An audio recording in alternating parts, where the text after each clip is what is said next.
आज हम लोग जो आरआरबी एनटीपीसी 2024 के जितने पेपर हुए थे, जो आदित्य रंजन सर से, क्योंकि हम तो पढ़ते हैं तो आदित्य रंजन सर के द्वारा जितने भी इस पे सेट्स डाले गए हैं उसको आप लोग ये देख लीजिए। आज हम लोग इसका स्टार्ट कर रहे हैं, जिसमें 47 सेट्स हैं, जिसमें से एक सेट के जो जीके जीएस के क्वेश्चन हैं उसको कंप्लीट करने की कोशिश करेंगे यहाँ पे हम लोग। ठीक है, जैसे इसमें हमें पहला क्वेश्चन देखने को मिल रहा है कि सलील, जैसे ये तो क्वेश्चन हमारा किसका है, सलील का जो है दिख रहा है हमें कि सलील का वेतन पहले 15% घटाया गया और बाद में 10% बढ़ा दिया गया, तो उसका अंतिम वेतन उसके शुरुआती वेतन के में कितना, मतलब कितना कम रहा होगा, इसकी बात कर रहा है ना। सेकंड देख लीजिए, महिला प्रीमियम लीग 2025 का खिताब किसने जीता था? तो महिला प्रीमियम लीग 2025 का खिताब मुंबई इंडियंस के द्वारा जीता गया था। सेकेंड क्वेश्चन जी के जीएस का बक्सी जगबंधु ने ब्रिटिश भूमि राजस्व नीति के विरोध में पाइका विद्रोह का नेतृत्व किस वर्ष किया था? तो कब किया था इसे? 1817 में किया था। नेक्स्ट क्वेश्चन देख लीजिए, एमएस पावर पॉइंट में स्लाइड मास्टर का उद्देश्य क्या है? Question number 6, MS power point में स्लाइड मास्टर का उद्देश्य क्या होता है? जिसमें सभी स्लाइडों पर एक समान फॉर्मेटिंग और फॉन्ट और लेआउट लागू करना होता है। नेक्स्ट क्वेश्चन देख लीजिए, क्वेश्चन नंबर 7, एतुकोते संग्रह से निश्चित संकलनों पुरुनानरु और पदित्तु के प्रमुख वर्ड विषय क्या थे? तो राजाओं और उनके कार्यों का जो नायकत्व और प्रशस्ति होता था वही इसके विषय हुआ करते थे। नेक्स्ट क्वेश्चन देख लीजिए, क्वेश्चन नंबर 9, आर्थिक सर्वेक्षण 2024-25 के अनुसार भारत के सकल घरेलू उत्पाद के प्रतिशत के रूप में अनुसंधान और विकास R&D पर वर्तमान व्यय कितना हुआ था? आर्थिक सर्वेक्षण सर्वे 2024-25 है, तो इसमें 0.64% प्रतिशत अनुसंधान और विकास पर व्यय किया गया था। ये कब की बात हो रही है? वर्तमान की हो रही है, 2024-25 की। क्वेश्चन नंबर 10 देख लीजिए, 10 में क्या कह रहा है, किस देश ने 2025 में बंगाल की खाड़ी अंतर सरकारी BOBPIGO की अध्यक्षता संभाली थी? 2025 में बंगाल की खाड़ी की बात हो रही है, तो यहाँ पे कौन संभाल रहा है? बांग्लादेश। नेक्स्ट क्वेश्चन देख लीजिए, भारत सरकार द्वारा शुरू किए गए स्मार्ट सिटीज मिशन के अंतर्गत प्रारंभ में कितने शहरों को शामिल किया गया था? तो प्रारंभ में कितने शहरों को शामिल किया गया था? केवल 3 शहरों को शामिल किया गया था। किसमें? स्मार्ट सिटीज मिशन में। ठीक, नेक्स्ट क्वेश्चन देख लीजिए और आगे चलते हैं। इधर सारे जीके जीएस के क्वेश्चन अभी नहीं दिख रहा है, मैथ और रीजनिंग के क्वेश्चन। हाँ, ये देखिए क्वेश्चन नंबर 20 है, चंद्र सतह ताप भौतिकी प्रयोग CHASTE 2025 पेलोड का प्राथमिक उद्देश्य क्या था? तो इसका प्राथमिक उद्देश्य चंद्र रेगोलिथ के ऊर्ध्वाधर तापमान प्रोफाइल को मापना था। किसका था ये? CHASTE का 2025 में जो पेलोड था उसका प्राथमिक उद्देश्य था। क्वेश्चन नंबर 21 देख लीजिए, कौन सा रासायनिक परिवर्तन का उदाहरण है? लकड़ी का जलना रासायनिक है, जल का उबलना ये तो भौतिक है, कागज का, बर्फ का, ये सब ठीक है। क्वेश्चन नंबर 22 देख लीजिए, 22 में क्या देखने को मिल रहा है हमें? 22 में ये कह रहा है, कौन सा घटक सेंट्रल प्रोसेसिंग यूनिट CPU का पार्ट नहीं होता? तो CPU में ALU, CU, रजिस्टर ये सब आता है, जबकि ग्राफिक कार्ड नहीं आता है CPU में।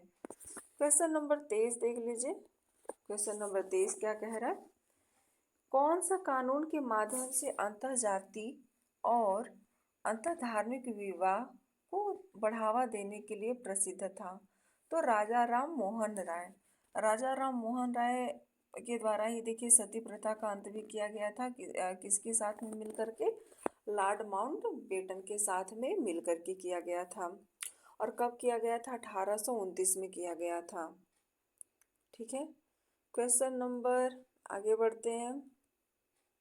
हाँ, क्वेश्चन नंबर 25 देख लीजिए। 2025 में चीन के बेल्ट एंड रोड इनिशिएटिव से बाहर निकलने वाला लैटिन अमेरिका का कौन सा प्रथम देश बना था? जो इस बेल्ट से बाहर आया था तो वो कौन था? पनामा था। क्वेश्चन नंबर 26, सर्वोच्च न्यायालय अनुच्छेद 32 के अंतर्गत केवल किस विशिष्ट उद्देश्य के लिए रिट जारी कर सकता है? मौलिक अधिकारों की रक्षा के लिए रिट जारी किया जा सकता है, जो जिसका उल्लेख किसमें है? अनुच्छेद 32 में है। नेक्स्ट क्वेश्चन देख लीजिए, कहाँ दिख रहा है? Question number 30। हाँ, लैंगिक असमानता सूचकांक GII 2022 में 193 देशों में भारत ने कौन से स्थान हासिल किया था? GII में भारत का कौन से स्थान था? 193 देशों में तो 108वां स्थान था। नेक्स्ट क्वेश्चन देख लेते हैं, क्वेश्चन नंबर 32 में क्या है? निम्नलिखित में से किसने भारतीय और पश्चिमी दोनों शिक्षा को बढ़ावा देने के लिए कलकत्ता में वेदांत कॉलेज की स्थापना? देखिए, वेदांत कॉलेज की स्थापना किसके द्वारा की गई थी? राजा राम मोहन राय के द्वारा ही तो करी गई थी। इसमें क्या है, जो है शिक्षा में सुधार हेतु जो है प्रयास किया गया था, है ना। नेक्स्ट क्वेश्चन, क्वेश्चन नंबर 35, नवंबर 2024 में किसने भारत के नियंत्रक एवं महालेखा परीक्षक का पदभार ग्रहण किया था? तो वो कौन थे? के संजय मूर्ति थे। कौन था? के संजय मूर्ति थे। नेक्स्ट क्वेश्चन देखते हैं जीके जीएस का। अभी तो इसमें मैथ और रीजनिंग दिख रहा है इधर के साइड में, और नीचे हम लोग आते हैं। अभी नहीं, मैथ रीजनिंग ही चल रहा है। हाँ, ये देखिए क्वेश्चन नंबर 51 क्या कह रहा है?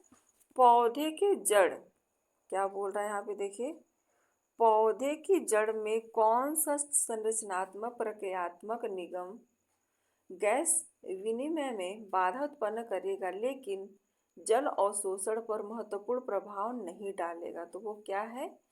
वायु अंगों पर वितरित रंध्री तंत्र, ये है। ठीक है, नेक्स्ट क्वेश्चन नंबर 52 को देख लीजिए। कंप्यूटर सिस्टम में वर्चुअल मेमोरी का प्राथमिक उद्देश्य क्या है? जो कंप्यूटर सिस्टम होता है उसमें वर्चुअल मेमोरी का प्राथमिक उद्देश्य क्या माना जाता है? तो किसी भी जो डिस्क होता है, डिस्क के स्पेस का उपयोग करके ही हम लोग क्या करते हैं? रैम की कैपेसिटी को और भी ज़्यादा बढ़ा सकते हैं। नेक्स्ट क्वेश्चन, क्वेश्चन नंबर 53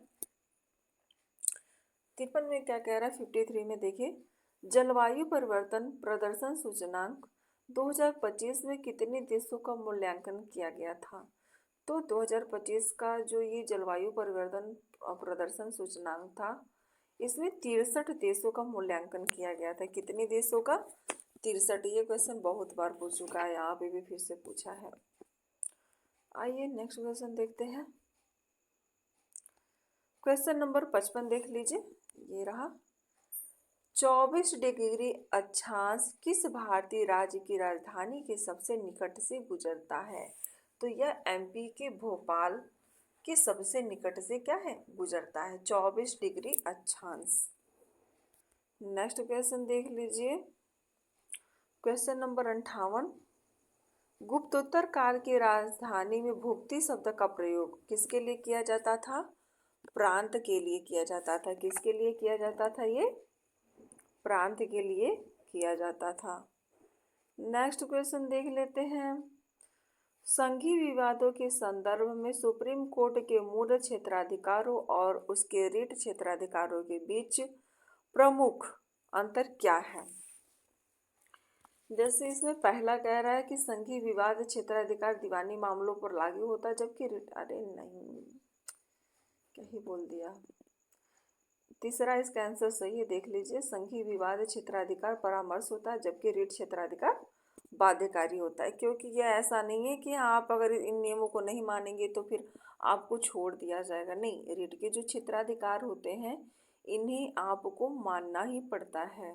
जबकि जो संघीय विवाद क्षेत्राधिकार की अगर बात होती है तो वो केवल मतलब परामर्श के लिए होते हैं, आप उस पर केवल परामर्श आप कर सकते हैं, है ना। क्वेश्चन नंबर 60 देखते हैं। 60 में क्या है, भारत का पूर्वी तटीय मैदान किस राज्य से किस राज्य तक फैला हुआ है। तो पूर्वी की बात करेंगे तो हमारा आज ही इधर के साइड में जो हमारा श्रीलंका के साइड में लगा हुआ है तमिलनाडु, पश्चिम बंगाल से तमिलनाडु तक का इलाका। पश्चिम बंगाल से किसका बॉर्डर साझा होता है, बांग्लादेश का, है ना। चलिए नेक्स्ट क्वेश्चन देखते हैं। और कोई जीके जीएस का क्वेश्चन, हाँ यहाँ पे 65 देखिए, दक्षिण भारतीय मंदिर दक्षिण भारतीय मंदिर वास्तुकला में गर्भगृह के ऊपर निर्मित सीढ़ी नुमा या पिरामिड नुमा संरचना को क्या कहा जाता है। तो यह जो संरचना होती है इसे विमान बोलते हैं। देखिए एंशिएंट की बात हो रही है ना, तो एंशिएंट में ज़्यादातर ऐसे ही नाम रखा जाता था, ऐसे ही नाम रखते थे। दक्षिण भारतीय मंदिर वास्तुकला में क्या है, गर्भगृह के ऊपर निर्मित जो सीढ़ी नुमा या पिरामिड नुमा जो संरचना थी उसको क्या बोलते थे, विमान बोलते थे, है ना। नेक्स्ट क्वेश्चन देख लेते हैं। क्वेश्चन नंबर 66 यहाँ पे है, नवंबर 2024 में डेयरी क्रांति में भारत के योगदान के महत्व को उजागर करने के लिए कौन सा दिवस मनाया गया। तो इसके लिए राष्ट्रीय दुग्ध दिवस मनाया गया था नवंबर 2024 में। देखिए डेयरी से संबंधित है और पूरे भारत में मनाया जा रहा है, तो ये किस तरीके का होगा, जब भी होगा राष्ट्रीय होगा। और ऐसा नहीं कि अगर डेयरी क्रांति है तो डेयरी का डेयरी ही लिख दो, नहीं, दुग्ध दिवस होगा वो। नेक्स्ट क्वेश्चन, मैथ और रीजनिंग चल रहा है, मैथ और रीजनिंग, मैथ रीजनिंग। कोई क्वेश्चन नहीं छूटा, हाँ, यहाँ पे क्वेश्चन नंबर 73 ये रहा, निम्नलिखित में कौन सा संयोजन 2024 के विधानसभा चुनाव के बाद झारखंड के मुख्यमंत्री की पार्टी और निर्वाचन क्षेत्र को निरूपित करता है। तो GMM बारहेट ये क्या करता है, झारखंड के मुख्यमंत्री की पार्टी और निर्वाचन क्षेत्र को निरूपित करता है। चलिए आ जाइए नेक्स्ट क्वेश्चन करते हैं। क्वेश्चन नंबर 76, क्वेश्चन नंबर 76 क्या कहता है, निम्नलिखित में से किस भारतीय राज्य की तट रेखा नहीं है। तट रेखा मतलब कोस्टल एरिया से हो गया, है ना। तो कोस्टल एरिया देखिए गुजरात भी है, उड़ीसा भी है, आंध्र प्रदेश भी है ना। ये सारे सब क्या है, कोस्टल एरिया है। जबकि राजस्थान क्या है, कोस्टल एरिया नहीं है, किसी समुद्री तट से नहीं लगा हुआ है राजस्थान आपका,